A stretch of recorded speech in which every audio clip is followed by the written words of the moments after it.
Welcome back to Shikshastra education. My name is Netri और मैं हूं आपकी साइंस टीचर।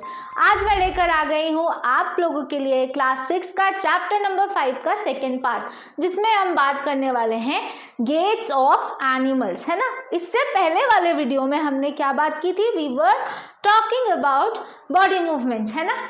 ये बॉडी मूवमेंट्स कैसे होते हैं ये हमें पता चला था। हमें पता चला था कि स्केलेटन सिस्टम क्या है और कितने तरह के जॉइंट्स आपके बॉडी में प्रेजेंट होते हैं, राइट। बोन्स और कार्टिलेजेस के बीच में डिफरेंस क्या है ये भी हमें पता चला था। तो इस सभी टॉपिक्स के बारे में डिटेल में जानने के लिए अगर आपने पहला वीडियो नहीं देखा है तो प्लीज़ चैनल पे जाकर पहले वीडियो को ज़रूर देखिएगा, इससे टॉपिक से पहले वाले वीडियो को, राइट। सो चलिए आगे बढ़ते हैं with the new topic which is gaits of animals. Gaits of animals क्या होता है? जैसे कि मेरे सामने एक डॉग जा रहा है, वहीं एक अर्थवर्म भी मूव कर रहा है। कॉकरोचेस, आई नो कॉकरोचेस सबको पसंद नहीं होते हैं ना, तो उनका मूवमेंट कौन देखेगा, लेकिन वो भी एक तरह से एक जगह से दूसरी जगह मूव तो कर रहे हैं ना। So all of them are different from each other. किसी में इंटरनल स्केलेटन प्रेजेंट है, किसी में स्केलेटन सिस्टम प्रेजेंट ही नहीं है, लेकिन बॉडी मूवमेंट्स तो हो रहे हैं ना। तो अलग अलग एनिमल्स में उनके स्केलेटन सिस्टम के बेसिस पे जो डिफरेंट टाइप्स के मूवमेंट्स होते हैं उन्हें हम कहते हैं gaits of animals, right. Now different types of patterns are there, like you are given with this is the picture of a skeleton system of a horse.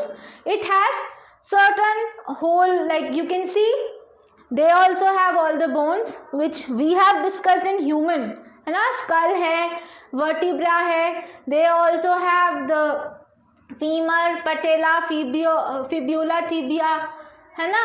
यहाँ पे radius ulna भी है, right। they also have humerus, but they are arranged differently. You cannot say ना कि ये arranged है exactly like us, so they are arranged differently.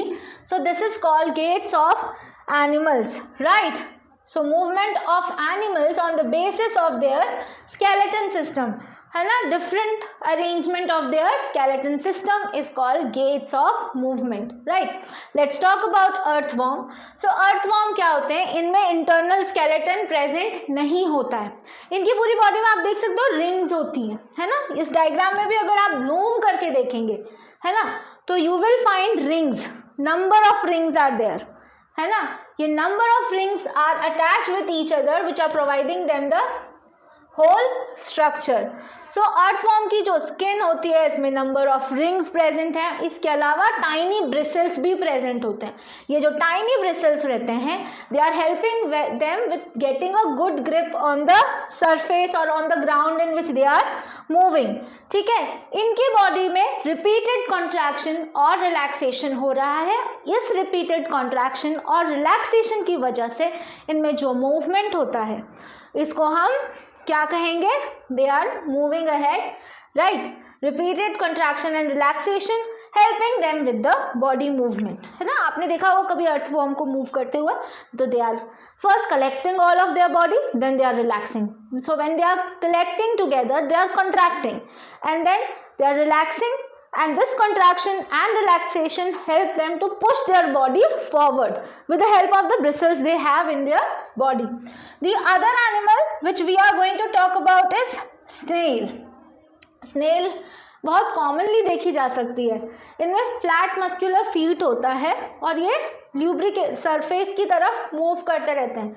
ये like they are also releasing mucus, कुछ लिक्विड म्यूकस भी release करते हैं जिसकी वजह से ग्लाइड कर पाते हैं। They are gliding, right. Now the other animal is a cockroach. I told you that cockroach सबको बहुत पसंद नहीं होता। अरे किसी को भी पसंद नहीं होता। They are the causative agents of various diseases. तो कॉकरोचेस तो पसंद नहीं हो, but they are part of your ecosystem, है ना।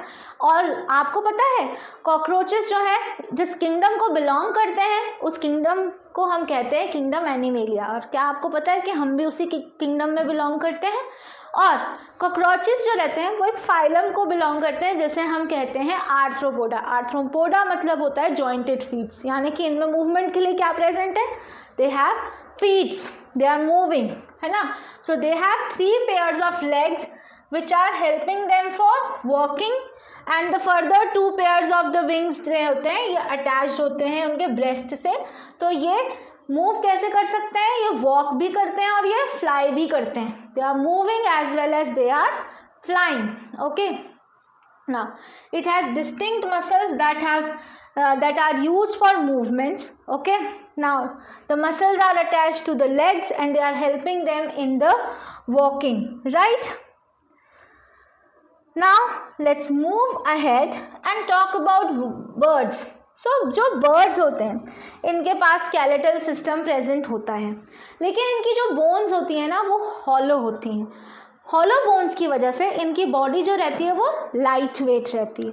बॉडी लाइट वेट होने की वजह से और इनके पास विंग्स होने की वजह से ये फ्लाई करते हैं, और फ्लाई उनको बॉडी मूवमेंट्स इनमें किस तरह से होता है, flight, okay. So they have special skeletal and muscular structures that is allowing them to fly. What is so special about these skeletal system in the birds? Their bones are hollow, okay. Because their bones are hollow, their body weight is lighter, and lighter things can easily fly, है ना. And their shoulder bones, breast bones are the strong, and they are helping and supporting their wings, है ना. And they are also helping with the movement of their wings, and by the movement of the wings they are flying and moving.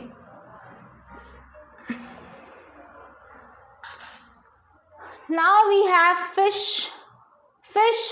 They are there in the water. They have streamlined body. The body is streamlined so that they can cut the current of the water and move forward.